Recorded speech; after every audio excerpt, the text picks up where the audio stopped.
Hello everyone.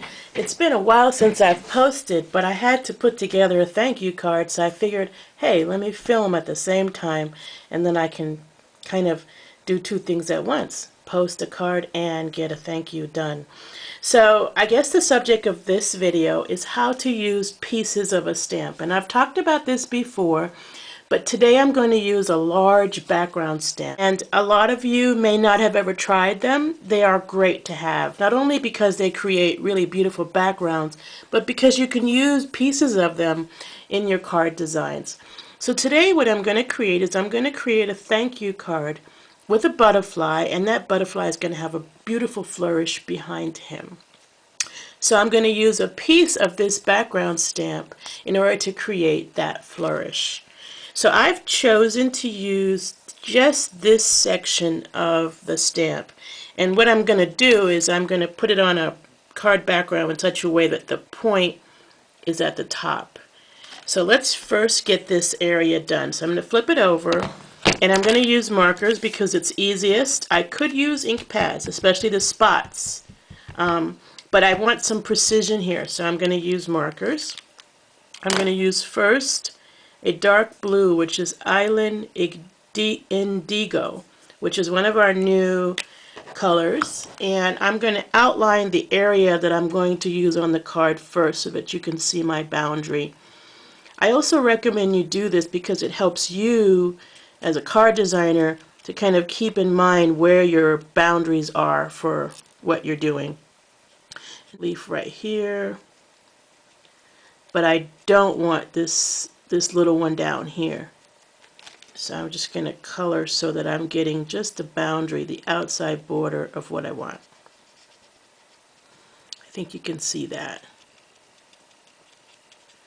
Alright, and I really love this blue, so I like to outline in the color that I like best. And the outline also is going to be the same color of the actual butterfly. Okay, so you can see. Now if you make a mistake while you're outlining, just take a little wipey, like right here. I got this little piece by accident. And you can just wipe it off. Beautiful, just wipe it off. And so that's the outline. Now I'm going to add some other colors in here. I'm going to add, I like blue and green together, so I'm going to actually add Lucky Limeade right next to the blue. So you'll see these areas that I had left blank. Just going to color them in.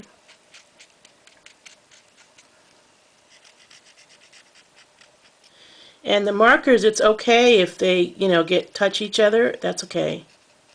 You're not going to hurt your markers if the colors touch. Just go in here. Get plenty of that. And I really like the way the green looks next to the blue, so that's why I'm kind of putting them right next to each other. Then I'm going to take a brighter color, in this case Peach Parfait, and finish off the flourish with that. So anything that I haven't inked already will now get inked with Peach Parfait. And I don't know if you noticed, but I like to go from darkest to lightest. And even though the Peach Parfait is the brightest, as far as how bright it is the lightest of the three tones. Okay, and I might even just kind of throw that in another area, but I'm happy with it like that.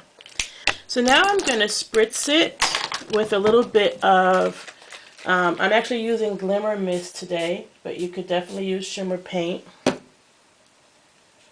You don't want it to be wet, but you want it to be damp. And I'm going to lay my card base down with just a piece of Whisper white paper that I cut out of an 8.5 by 11 sheet at the 4 1/4 point, so it could be long. And I'm just going to point that top point towards the center of the card, trying to get as much of that flourish as possible. And I'm going to stamp down. And a design like this doesn't need to have a straightness to it at all. Alright, and so you see how that came out? It's really pretty. The colors come together nicely, and it has a very nice watercolor effect. So I'm going to just wipe off my table, and I'm going to move that out of the way to dry. Now, what I've also done is I've prepared my butterfly. So I've used my Cuttlebug this time, but you definitely could use your Big Shot. And I've taken a piece of that Island Indigo paper, and I've cut it using the Beautiful Butterflies Bigz die, one of Shelley's favorites. And I've punched out the butterflies. You get two big ones. You get a big one, a little one, and some wings. Now what I like to do is, you'll notice what I did was I took a 6 inches piece of a 12 by 12, I folded it, and then I cut, because I don't want to cut just for right now, because I might want to put this butterfly on something else, or I might want to make more than one card. So remember, you can do up to 4 layers. Decorate this butterfly with a little bit of pearls. I will go ahead and use crystal effects when I feel like I'm having problems with stickiness. But I was able to just take that sticky piece off and put it on there. I'm just going to put 3 of these down. Crystal effects is a great glue as well as a lacquer for making things shiny. And I'm just going to put 2 little ones. So I've made a butterfly, kind of a body of a butterfly. Okay. Now, because I want my butterfly to kind of fly, right? And you can double this up. So this particular butterfly, what I did was I actually took a white piece and I put it on the same stamp background, the same stamp that we were using, and I made another kind of a butterfly look that I can layer underneath this one. Let me show you how to layer these if you want to do it. And you want to roll it like a roll of dough, and I'm just going to place it right in the, and what it does, because it's rolled, it's going to keep the top one slightly up. So I'm going to take another one, roll it, and then the same thing on the other side. Just put that down so that it's right above the crease, and lay the other one so that you get this effect. Now you can definitely stamp on your blue if you want, and that's fine. Another thing I have done, just to give you a bunch of options, because you know how much people like options, is I've taken the little one and layered it on the white one. So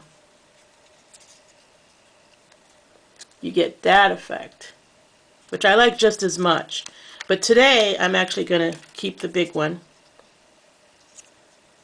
and just let it layer like that.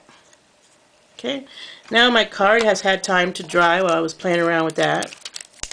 And I'm just going to use a glue dot right in the middle of my butterfly here. It's right in the middle of the butterfly. And I'm just going to put that down right there. Alright. So it's like that. So I'm just going to get a little thanks so much, and I'm going to put that on my Stamp-A-Majig. Again, I'm continuing to use that same ink color, and I'm using the Stamp-A-Majig to make sure it's nice and straight. And I'm just going to put thanks so much right there, tucking it into the card, so to speak. That's where I'm going to want it. And I'm going to stamp that down right there. And we're done with our card. Really quick and easy card, but it's taking advantage of the fact that you can use pieces of your stamps.